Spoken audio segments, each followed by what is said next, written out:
as the sparks fly upward, is his job.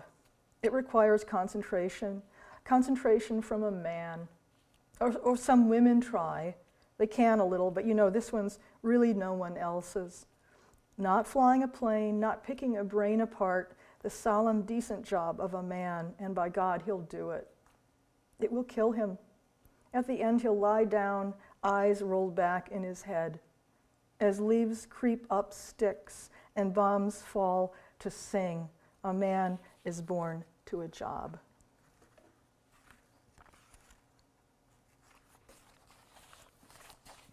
Okay, I'll read for just a couple more minutes.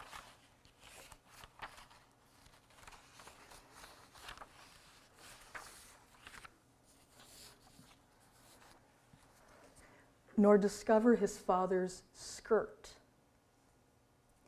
They were through in the barn, his old man yelling, "Back off, aim higher." He'd wrecked his shoulder and the kid whirled, tracking something pink. Pellet, too small for a shotgun, too hungry to wait. It slapped between the old man's legs, screaming, almost a car, and the kid, blowing snot, fired again and again, then went inside to change his shirt into a t-shirt with a little animal. At the end of the hall, his father had a skirt on. Through the bathroom door, he spied him slowly smoothing it, hands dimpled with blood. Now the child gagged. Why is this world so cruel?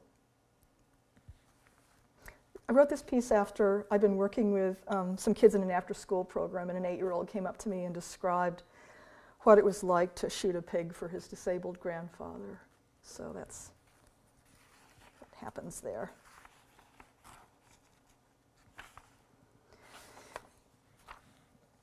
The Lamb's Wife. This is for my sister Meg, who's in the audience, and she's a medieval historian of all things. This is called The Lamb's Wife. Stands in the meadow, or on a shelf behind some glass, or wrapped in nice white paper. A juvenile wife, very tender, a child bride just a few inches tall. In a child's book, who knows? Are lambs real? Are there still animals? This requires research, while the lamb waits, tapping his hoof in the aisle. Okay, I'll just read a couple more of these.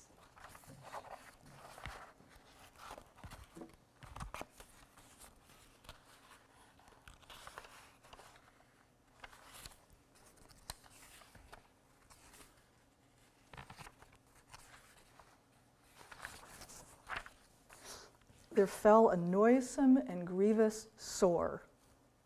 She couldn't figure out. Cold sores, she knew. Hickeys, scars from the past. This one, a ruckus. A voice where her other skin was dumb. Intent where her other skin was kind. She flinched to listen. How could she sleep when it beat on her like pans? She became the neighbor she was dying to hate.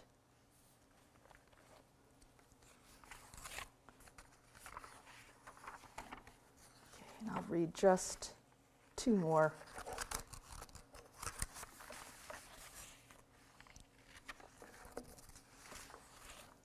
So who in the audience is a fashion expert? Who knows how to say the word R-U-C-H-E? Come on, you guys, someone must know. It's a detail in sewing where it's sort of a gather. I'm going to pretend it's pronounced ruched. Okay, so here we go. This one is called Which Have Not Known Man. Their skin pink, pink, pink, and the angels beige, beige, beige. Daughters are nothing as skin, but angels, skirts carefully ruched, must be snagged whole from strangers. They are expensively fertile. Just as fetuses open movements and old men decorate a cross, so must daughters stand for something, must fit into skirts other nations choose. Before that, sacrifice them. Let strangers open their legs, open to strangers everywhere.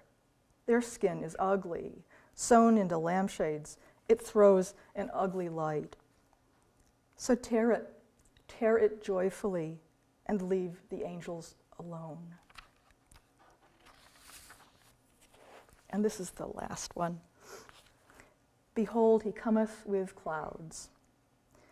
Baffled boats sit on the lake bed. Birds press tongues to themselves. We forget to cry over books, pictures. Tears go extinct. No legislation recalls them. In some bereft nation, one old guy still remembers. Faces appeared in them, crying light. Thank you.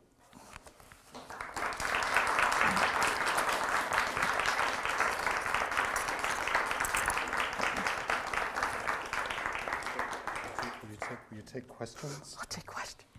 Sure. You know, and if your question is, why are you such a nut? I'm happy to try that one. Yeah, please. Why are you so? I don't know. No, John said that you were thinking that you were going into a hospice type situation. Yeah. Were you going to use your writing? I guess so. I'm going to be a grief counselor at a local hospice. Whoops. And am I still plugged up to you guys? Okay. You know, I've been an art therapist, and I really, really like to listen to people and listen to their stories. So I'm fortunate to have been offered a position at the hospice with residents who are, you know, occupying the beds there, but a lot of their families will be coming in, and my job is just to be ears. That's really great. It's, well, yeah, I think it's really an honor. You know, I volunteered at hospice, and I really was. It's pretty amazing work.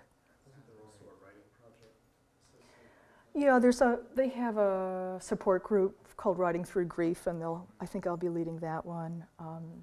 But one of the coolest people I've ever met was this 89-year-old woman who was dying of heart failure there a couple of years ago, and she still looked like a little girl. She was amazing, and I got to work with her. She'd been a pretty accomplished artist, and she could do the best imitation of a goose.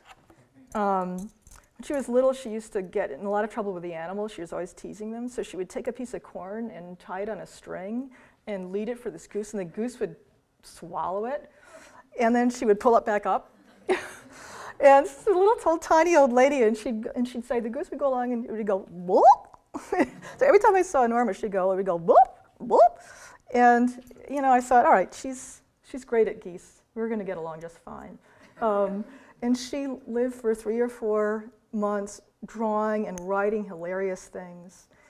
One of the last things she wrote with me, only because I instigated it and got her going, was something called the Hawaiian Goblet, about this goblet that wine once wine went in it, it turned into 2 colors, pink and white, and you could sort of drink out of the 2 edges of the goblet. It was just wackier than me. So those are the kinds of people I'm looking forward to working with. Thank you for your question.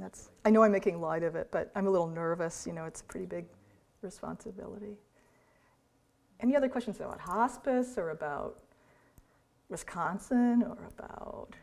So how many of you guys are writing students? Okay, a few of you.